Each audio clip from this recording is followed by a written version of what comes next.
Hey everybody, thank you for joining us for today's Würth Elektronik webinar. Of course, partnered with our friends over at DigiKey Electronics, the exclusive sponsor of our Würth Elektronik webinars. I'm Amelia Thompson, your host for today's presentation, and joining me is Dominik Zeller. He is a field application engineer in Germany. Today's very popular webinar is all about shielding, and it's a practical approach. Shielding has become a very big topic lately in order to pass a lot of industry standards. So we are very excited to have Dominik presenting today's webinar. Now, as a reminder, if you have any questions throughout today's topic, simply ask them in the questions box. We do not have an active chat, but that's okay. We do have a questions box. Now, if your question doesn't get answered, maybe we really need to go into detail. If it is very application specific, we will gladly answer that after today's webinar.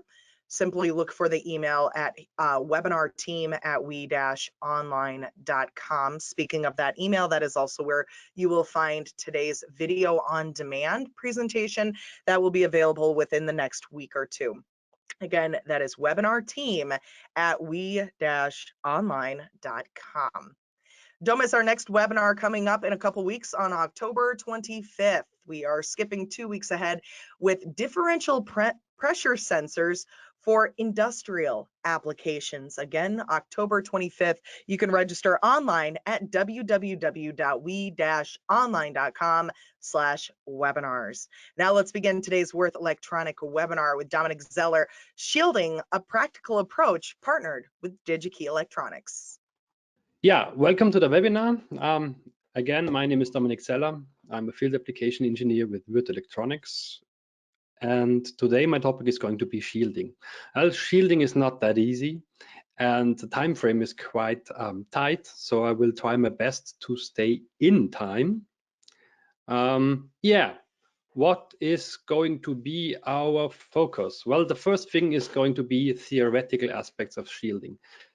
We will see and use the formulas to classify different materials for our shielding applications. We will also have to talk a bit about coupling effects, and we will see the usage of a shielding in connectors and a bit about shielding materials. Okay, well, the first thing is general countermeasures regarding EMC. Well, the first thing you can do is improve your layout, but the big problem with improving your layout or doing something with the layout is there's always one problem and a lot of solutions, and worst, even more opinions about that.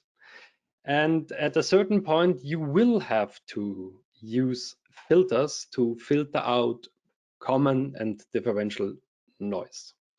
If filtering alone is not working anymore, the last step you can do is using shielding. Yeah? The fourth step would be turn off the power, because without current you will not have any EMI issues. But we cannot do that when we have an official EMC test. So the main focus is going to be, of course, shielding.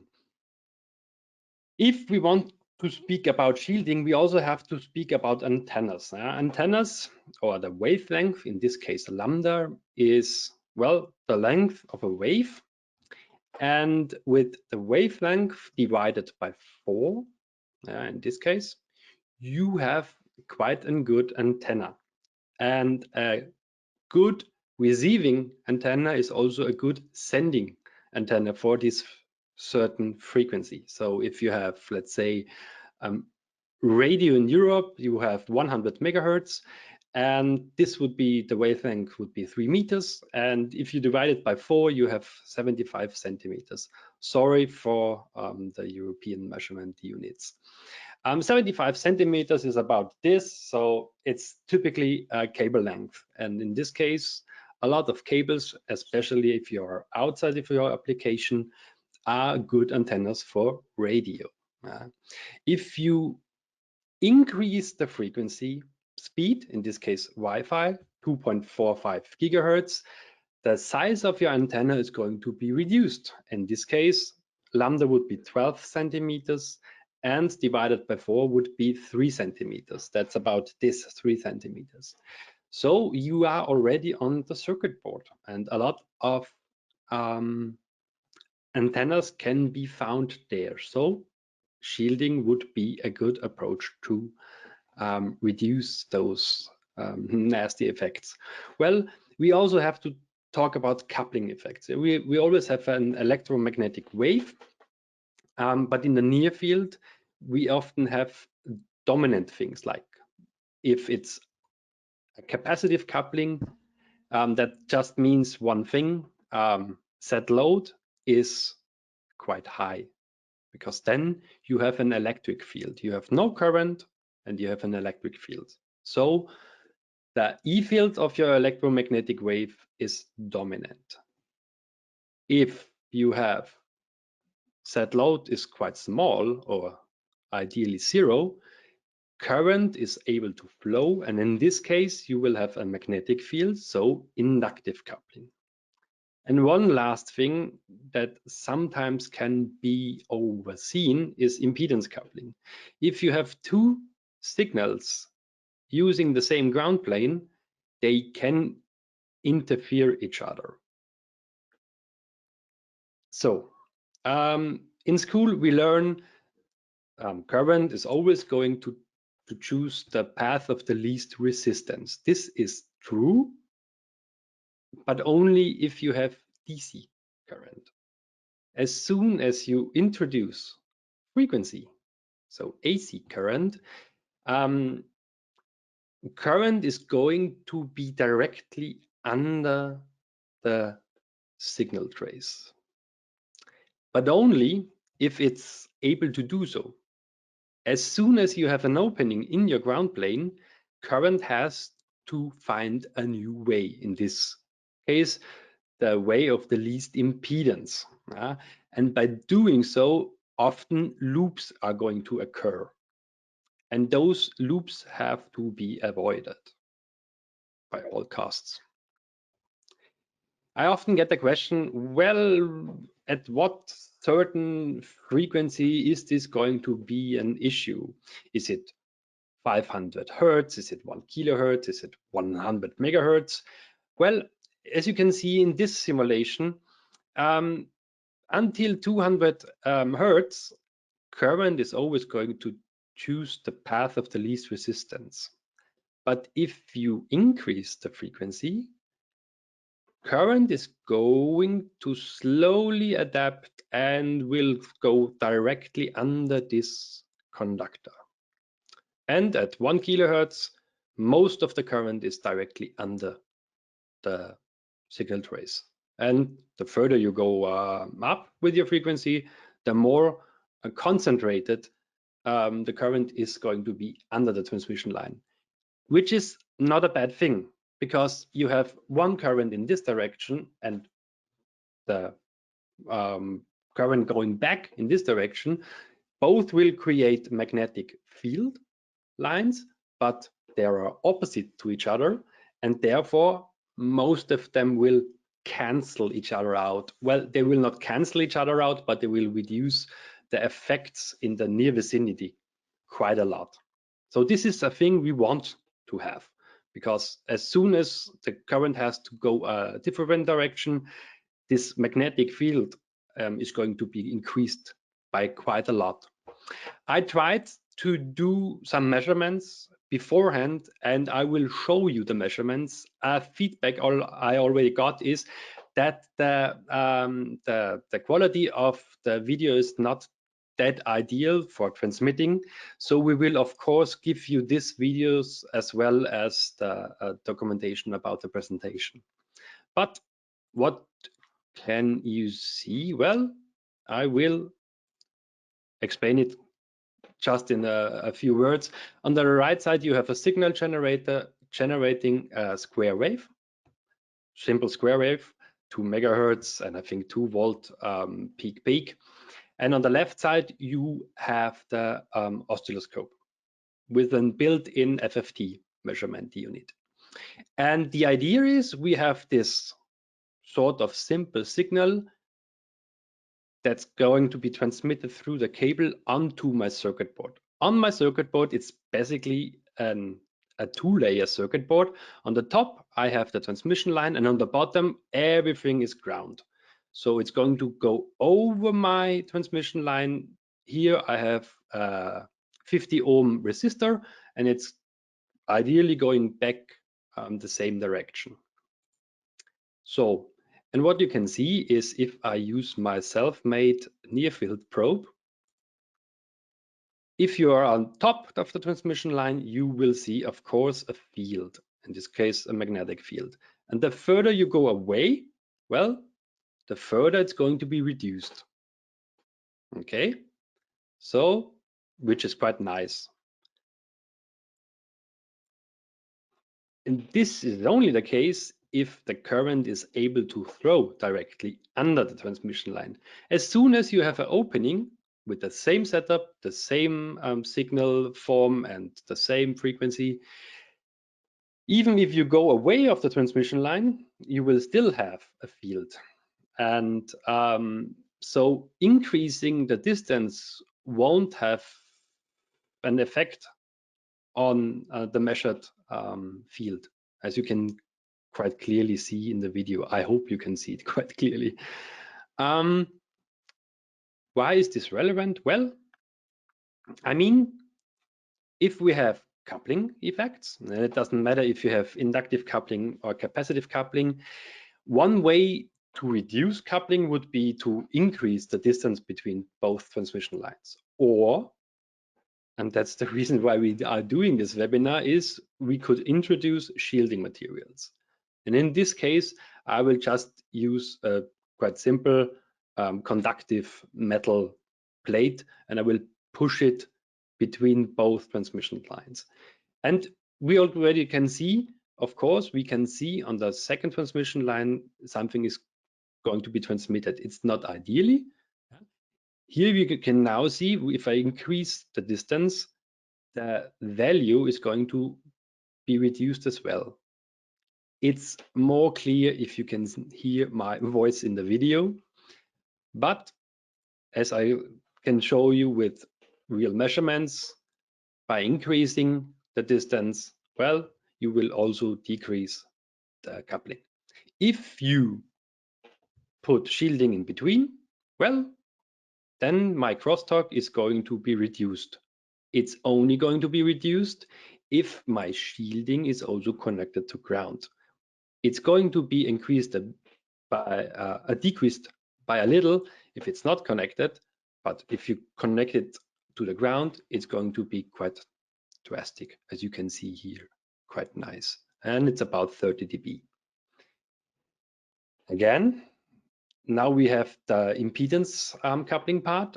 If current is not going to flow directly under the transmission line, and it has to find a new way, there will be coupling. Even if we increase the distance between both transmission lines. And that's quite a big problem because due to the loop, the transmitted coupling is quite high. So ideally, you should avoid loops. How are we going to create loops? Well, sometimes connectors are the culprit. You have to have some sort of cutout in your circuit board, or worst case, sometimes different electronic parts are going to have the same effect on your circuit board. Yes, so some basic things I have to speak about is conductivity, means how much conductivity a metal plate has. Permeability is a bit different. It's more regarding magnetic field lines and how much more they prefer to stay in the material before they go out into free air. So the higher the permeability, the more focused my magnetic field lines are going to be in the material itself. Okay, A small reminder, because I sometimes get the question regarding connectors a lot, should you or could you made gold and tin plated connectors? The same goes with, well, shielding. You should be aware that galvanic corrosion exists, and this is going to happen. Let's make an example to make it a bit easier. Gold and gold you can mate because the voltage difference is going to be zero, so ideally. Now, if you use gold and tin plated, you can see the voltage difference is going to be 0.67 volt. And in this case, galvanic corrosion is going to happen. And in this case, tin is going to be attacked by gold. Yeah. A rule of thumb states that you have to be at least or not more than 0.3 volts apart. So everything in gray should be theoretically be no problem. But if you want to be 100% sure, stay in the green corridor. Okay, and then we are at the main topic, shielding. Well, shielding, we are going to talk about the theoretical part, absorption, reflection, and apertures or openings. The basic idea of shielding is quite easy explained. It's a bit like, well, a shield. You have an incoming noise and you do not want to transmit it into your case or into your application. Some part of it is going to go through the material itself. By that, ideally, it's going to be absorbed. Absorb is always energy getting transformed into heat. A small part is going to be transmitted, or a big part, depending on what material you are using. This re-reflection term can occur if the shielding thickness is not that thick. In this case, you have to put some value onto the formula, but it's mostly 1 dB or 2 dB. Okay, and if your shielding efficiency is 60 dB, the 1 dB is not going to have a big impact on your overall shielding efficiency. Now we have two formulas, either for the electrical or for the magnetic field, but it's the same. The difference between the incoming and the transmitted is always the shielding efficiency. So what did Mr. Shelkonov do? Well, in the 1930s in the Bell laboratories, he created this formula. Now, shielding efficiency is nothing else than absorption plus reflection plus this so-called re-reflection term. Okay, so what is absorption? Well, absorption, I already told you, is basically changing something into heat. And the main thing that's going to affect my absorption is, of course, the thickness. A small thought experiment. If you drive with your car 200 miles per hour into a wall, or if you drive with 2 miles per hour into a wall, well, the damage of the car is going to be quite different, of course. The faster the car is going to be, the more damage it's going to have. And it's the same with absorption. The wall is, of course, doing a thing, and the speed of my signal. But what you can quite easily see is steel is quite a nice shielding material, and it's cheap. So it's mechanically stable, it's cheap, and it has a good absorption rate. That's normally not the case. Most of the times you have to use gold and it's expensive and you try to avoid it. Absorption is quite nice. Reflection is a bit more complicated because depending on if you are in the far field or in the near field, the formulas are going to change. You are in the far field most of the times if your noise is at least lambda divided by 2 and p far away. Again, if your signal speed is quite fast, you will be quite fast in the far field. Let's say if you have, I don't know, 2.4 gigahertz signal, you are already with 15 to 20 centimeters in the far field. If you have 30 megahertz, you need 10 meters. That's 10 meters regarding EMC chambers. So what is reflection? Well, the reflection is simply explained the same with coaxial connectors.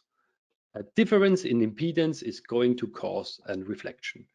And so we have one value defined by the material itself, only true if the skin effect or the thickness of your shielding is at least 3 times the skin effect. Most of the times it is the case because it has to be mechanically stable, and aluminum sheets, really thin ones, or aluminum foil in this case, would already be thick enough for that formula. Well, and why is it in the far field quite stable? Because of this. The intrinsic impedance of air is over 377 ohm. And in this case, you can use this for the far field.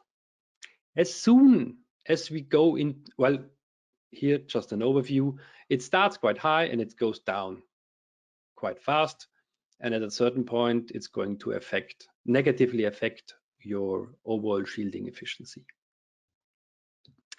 For the far field, it's quite easy because, again, the impedance is 377 ohm. As soon as we are in the near field, it's hardly depending on what electric field you have. Oh, sorry, what field you have, either electric or magnetic. If it's electric, the impedance is quite high. If it's magnetic, the impedance is quite low. And this has a major impact on your overall shielding efficiency. Why? Just an overview. Here we have the near field for the electric field, nearly the same as in the far field, but the magnetic field is going to have a bigger impact because it starts quite low, and at 30 to 100 kilohertz, it's starting to have an effect on your shielding efficiency. That means if you have the global shielding efficiency, you can see on the left side, the far field, you are way above 60 to 100 decibel. This is also just calculated. I mean, everything above 100 dB makes no sense financially and also regarding any measurements. It's quite hard to go above 100 dB to measure anything. But what you can see is in the electric field, it's nearly the same. So you have it quite easy to shield something when it's an electric field. You only need something conductive. When you have the magnetic field, you will see the thing that a lot of audio engineers have to fight with, because at 100 kilohertz, shielding efficiency is going to go up. Below that, well, magnetic fields are quite hard to shield. You can only use special materials, soft magnetic materials, to try to shield it. Sometimes twisting can help, and of course increase the distance of your magnetic noise if that's possible. Yeah, of course, now we had all the calculation fun, but we are in a day and age where we can also use computers. And in this case, we can use simulation software to make it a bit easier for us. The bad thing about simulation software is that it's most often quite expensive, and you will always need a measurement because you have to compare something. And in this case, the real life measurement with your simulation model. And if they are fitting, well, you can use it for more complex shapes. And in this case, just an example, simulation and measurement, sorry for the German title, are well on top of each other. So the simulation model is nice and we can use it. So when we look at connectors, what are we choosing in we as Würth Elektronik?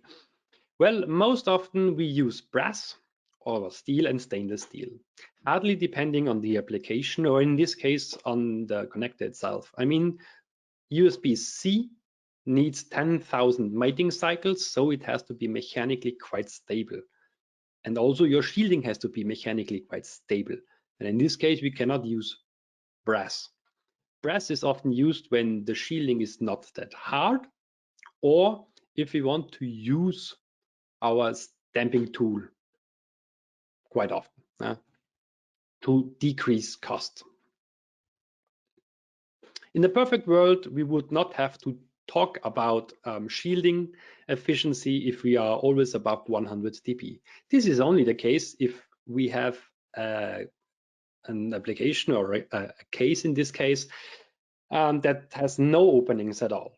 As soon as we introduce openings into our casing, we will decrease the shielding efficiency.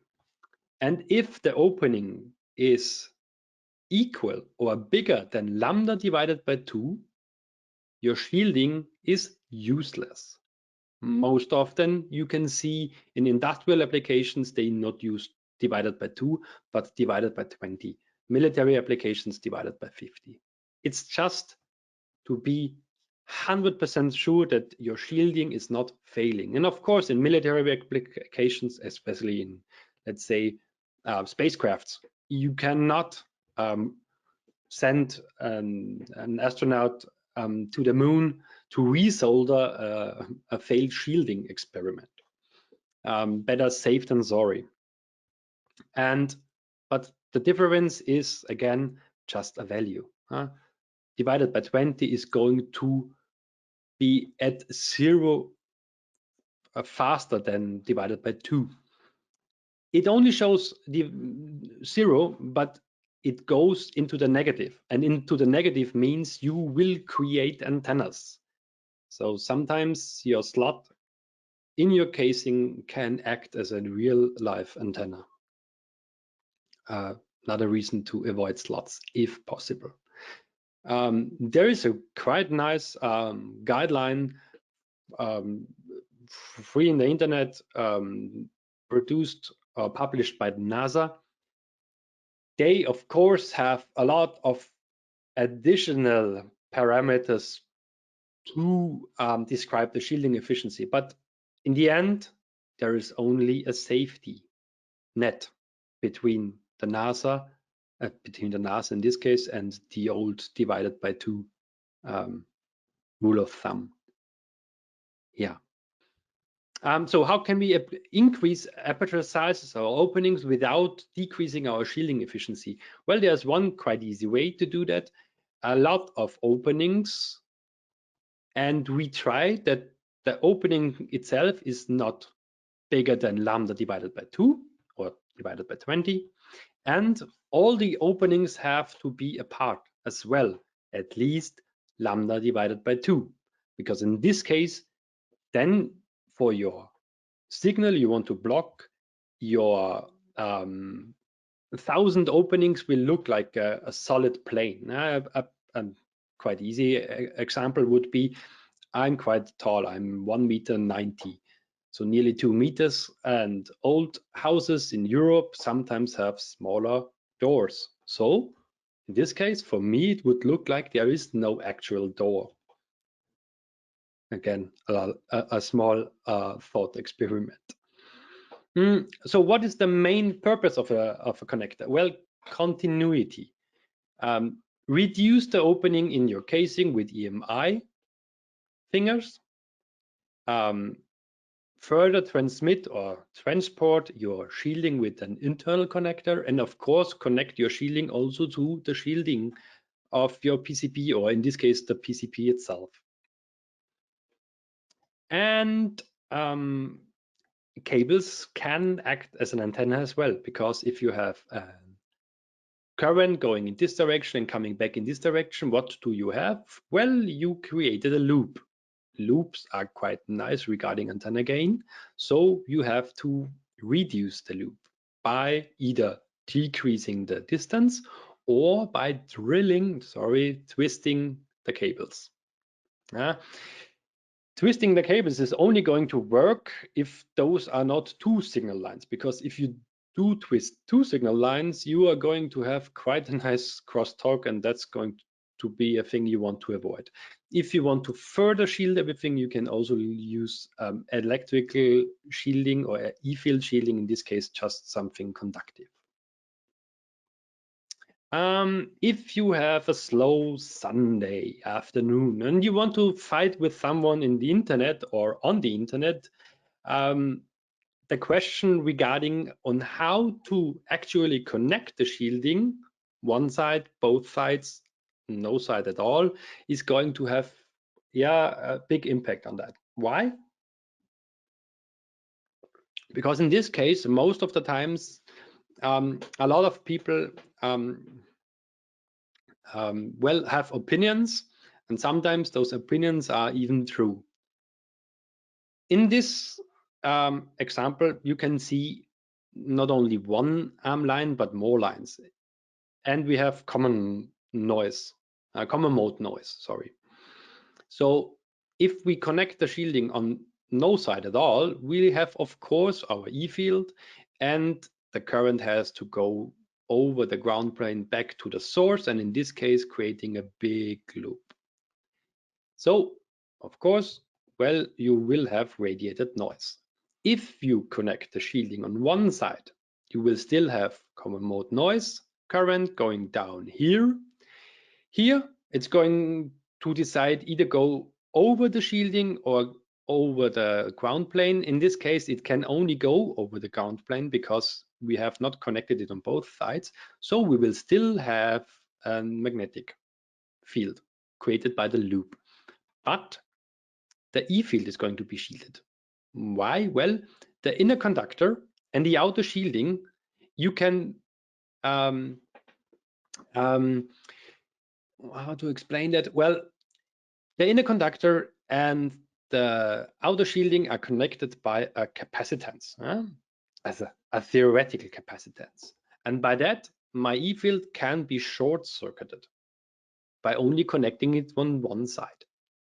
If you connect the shielding on both sides, the idea is quite easy. You have common mode noise going over your, well, in this case, your resistor or your impedance, doesn't matter. And here it can decide either go over the ground plane or over the shielding. And if your shielding is has a quite low impedance, it will always choose the shielding.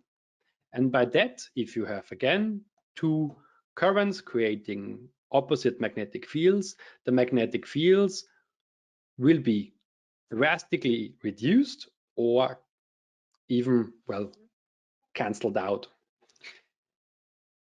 But again, sometimes this can create ground loops. So if this potential of the ground plane and this potential of the ground plane have different potentials, well, then you will have current flowing. And to reduce the risk, sometimes you can see those capacitance. Capacitance means the shielding is connected on both sides, but for DC current, it looks like an open connection, and for high frequency noise, it's going to look like a short circuit. Okay, but again, I also have customers in Austria in this case who were failing their EMC test, and when they opened the shielding on one side, they passed. So for the signal that's going to be shielded, it's always best to connect on both sides, but for the application, it sometimes can be the opposite. So we are in this trial and error phase again, or the black magic, the witchcraft part of the electric universe. To explain this phenomenon a bit better, I also did, of course, create a small measurement. What you can see on the right side, same setup, simple square wave going through the cable into my coax cable. In the inner conductor, going over to the right side. On the right side, it's connected with a 50 ohm to my ground plane. And on the cable itself, I have a snap ferrite and some loops to catch the magnetic field. And the idea is, if I connect my shielding on the right side, my high frequency noise, or in this case, the square wave, is not going to choose the way over the ground plane. creating a big loop, but it's going to go over the shielding, and by that reducing the transmitted or emitted magnetic noise. So I will skip all the explanation. So, and if I turn on the FFT of my oscilloscope, you can see what exactly, well, you can see, of course, there's a magnetic field. And the idea is now, if I connect it on the right side, it's going to reduce this value. You will see an overview in the short. But what you can see now is this jumping, and this jumping effect occurs when one side of your shielding is not that low impedant. In this case, pigtails. If you choose a lot of shielding material and you twist it and then you solder it on one point, well, then you have this jumping. As soon as it's a low impedance connection, you will have a reduction. In this case, 30 dB. 30 dB is a lot or not a lot, depending on how much you are over the value that's allowed. I mean, if you are 130 dB over the allowed value, 30 dB shielding is not going to help you at all. So again, shielding is the last step you're going to do, not the first. Yeah, we also did, of course, measure that in an EMC chamber. And what you can see quite easily is, well, red is without connecting on both sides and blue is connecting on both sides. But still, we are failing the EMC test. So at this point, we should have to think about layout changes or even adding additional filters, if possible. Most of the times, well, here you can see a bad example of a pigtail. Again, 1 centimeter of conductor is already about 10 nanohenry of impedance or inductance in this case. And by increasing the frequency, you will increase the impedance.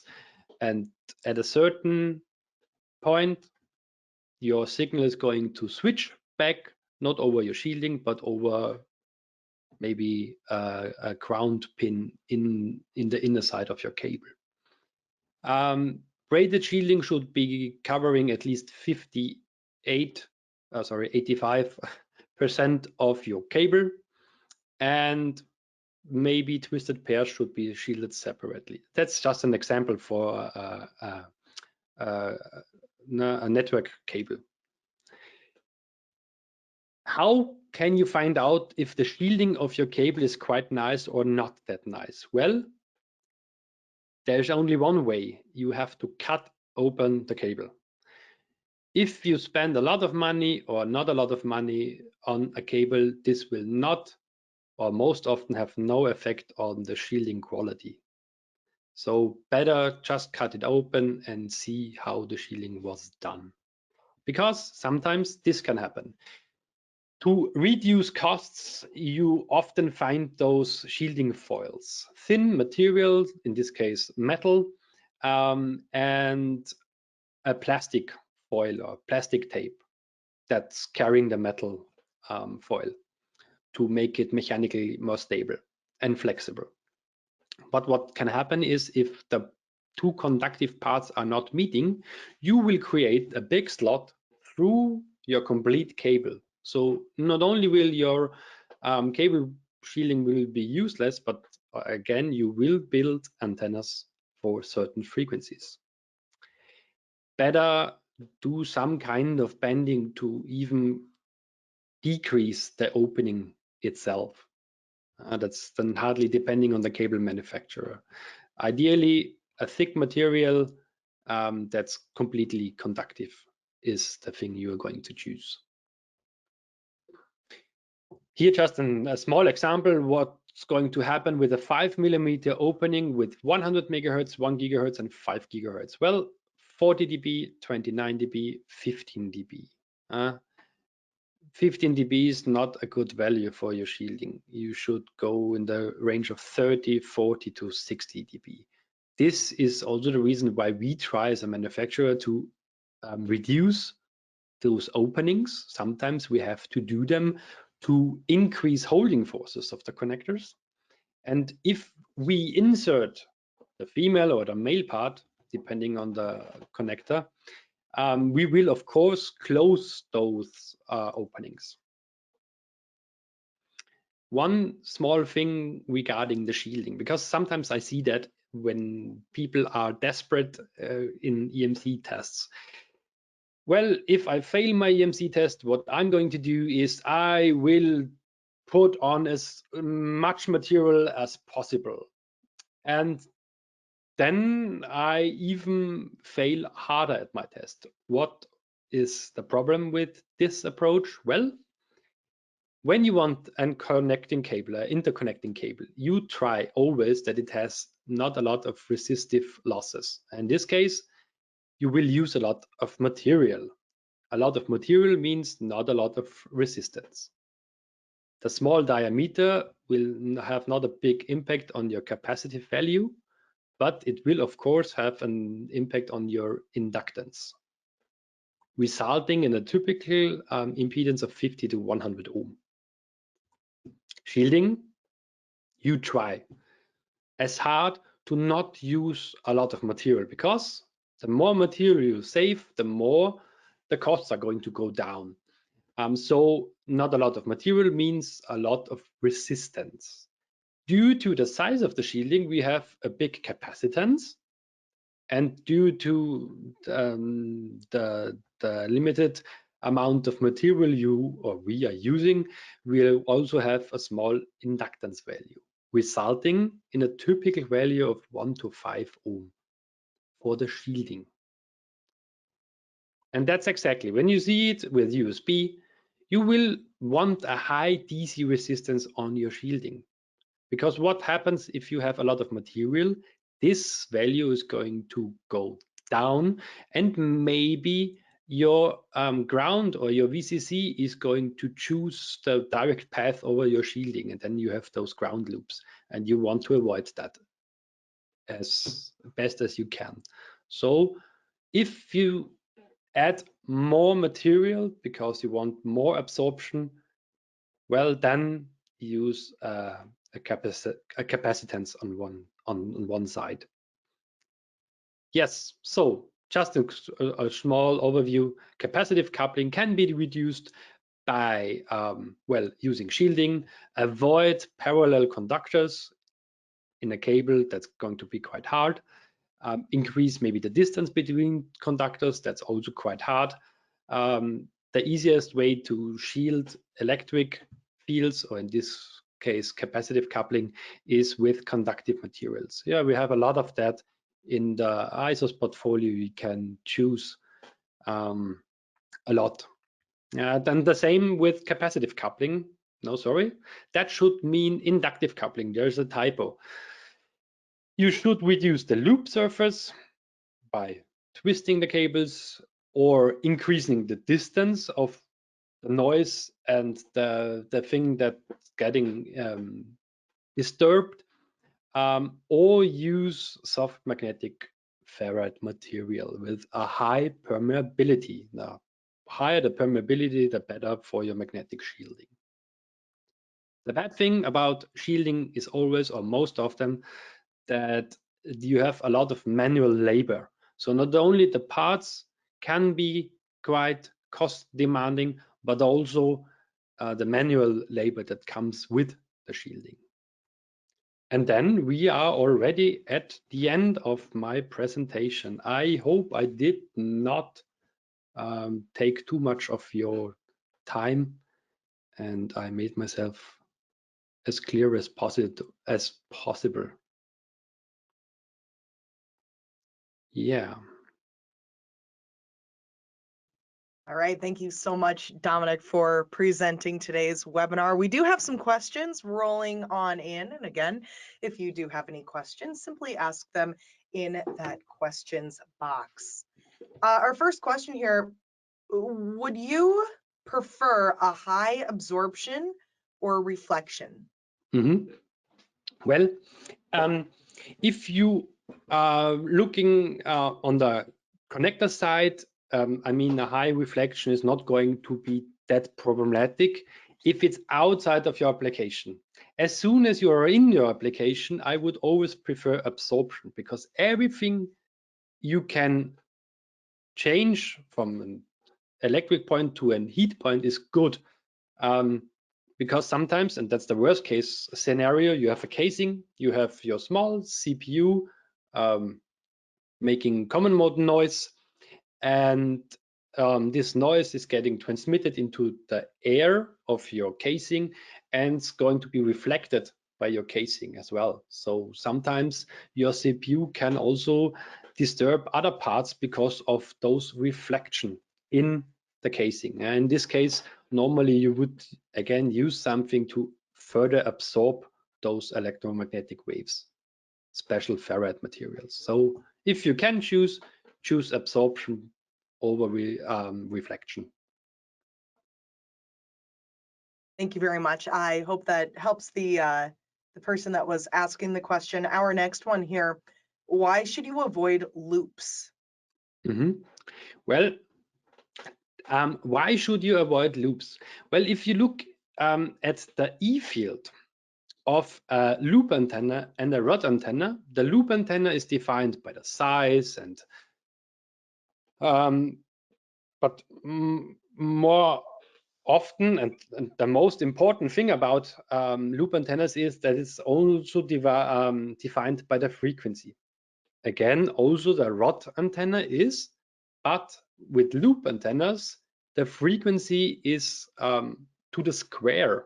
So the outcome or the noise generated by a loop antenna is most often double the amount of a rod antenna. So crosstalk with two parallel transmission lines, let's say, is 1 millivolt. If you create a big loop, this can go up to 4, 5, 6 millivolt crosstalk.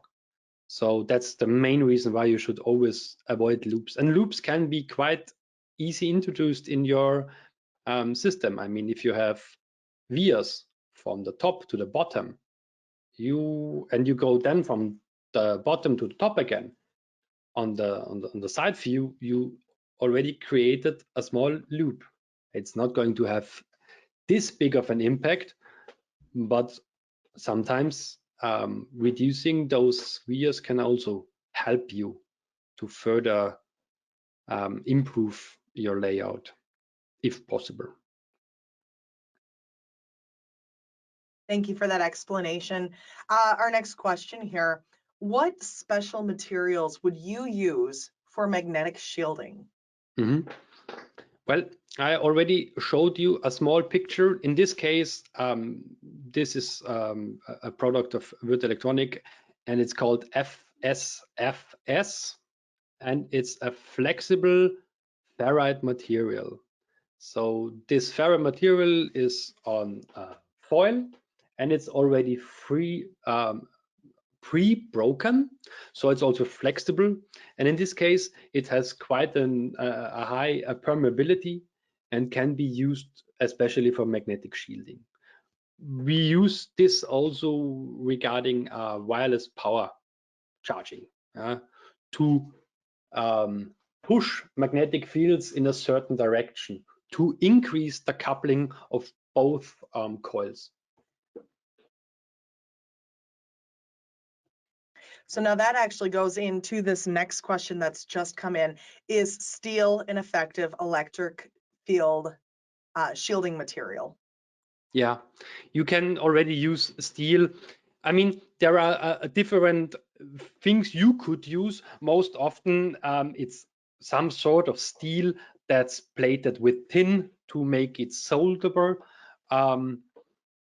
Yeah, so yeah, you can use steel.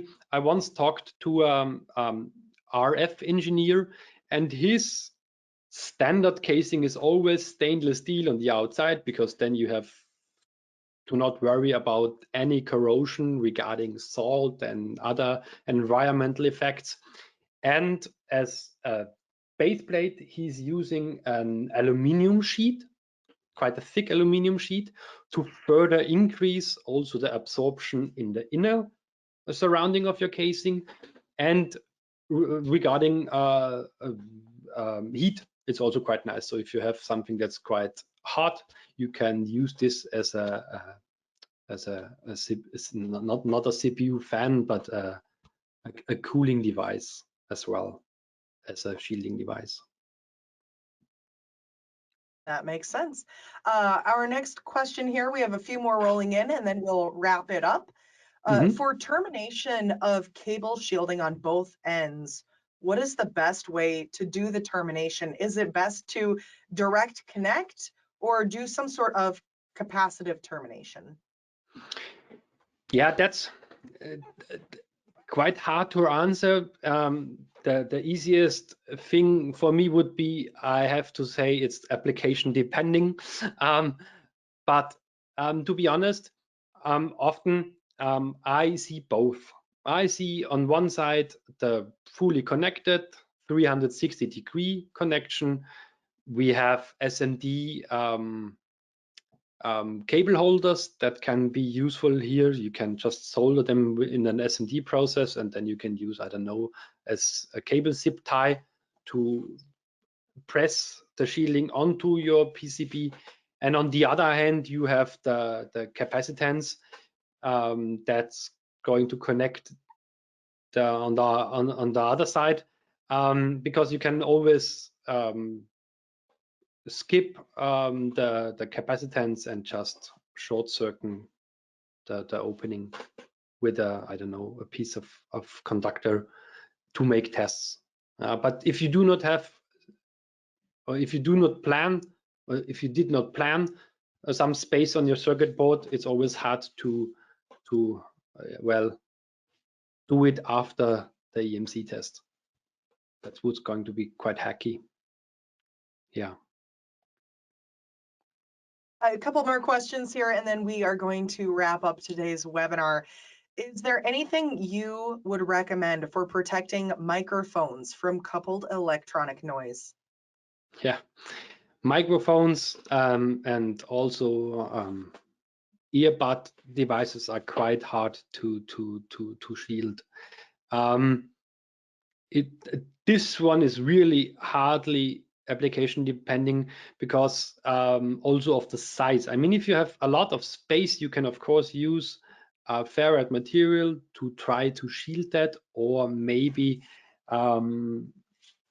put the noise further apart. If you do not have those space, then sometimes what you could do would be an active magnetic shielding. Yeah, that's an active magnetic shielding is used in I hope it's also in the English word MRIs, a magnetic resonance thingy in the hospital.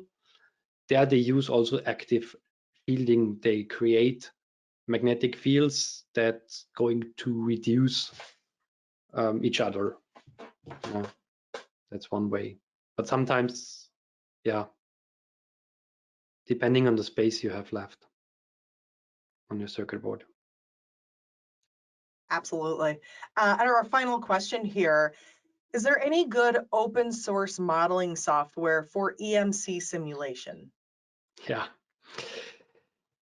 that's a good question. I personally do not know of one. Well, there is one, but I can't remember the name. But if you write that as, well, you did already write it as a question, I can find out the software. It's not that good. I mean, you can simulate small, simple things, but really useful things are often, well, then the simulation software is quite expensive. And I mean quite expensive, above 30,000 euros, so above 30,000 US dollars at least. And of course, you will need a guy that's also able to use the software. That's not that easy as well. Just buying the software is not going to make it easily accessible for you or your company. And that's the main problem, because a lot of small and middle-sized companies will not have the financial pocket money to put 30,000 into a software. But Absolutely. one small thing, and I don't know if it's also usable for other countries, but in Austria, sometimes certified EMC test houses are already thinking about doing this as a service. So you can, I don't know, pay them to get simulations, and in this case then a bit cheaper than by personally buying the software. I know that that question has come up in a few other EMI and EMC and shielding webinars and Yeah, podcasts that we've done in the past. And so it'd be great if we had an open source that was free for all, but unfortunately, that type of simulation is just too difficult to pin down, I believe. at least until now. So maybe, hopefully, in a few years we find some open source solutions as well to use them, because I would love to do some simulations on those kind of software. I agree completely. All right. Well, thank you, Dominic, for presenting today's webinar. I appreciate it. I say thank you. And And thank you, everyone, for joining us for today's webinar, of course, partnered with DigiKey Electronics. Don't forget to tune in to the new Würth Electronic podcast. It's the What's Up Radio podcast. And each week we are bringing these webinars and our application notes and our blogs, press releases to an audio format. And again, that's the Würth Electronic What's Up podcast. Goes live Thursdays at 12 p.m. Central. You can find it on Spotify, iTunes, Apple Podcasts, all major podcast streaming platforms. Of course, join us for our next webinar. It's not next week, but the week after. We are going to be presenting differential pressure sensors for industrial applications on October 25th. And you can register with our follow-up email. Of course, there will be a link to register for that webinar. Look for that at webinarteam@we-online.com. And you can also register on Würth Electronics website, www.we-online.com/webinars. I'm Amelia Thompson. Thank you for joining us, and I hope to see you soon.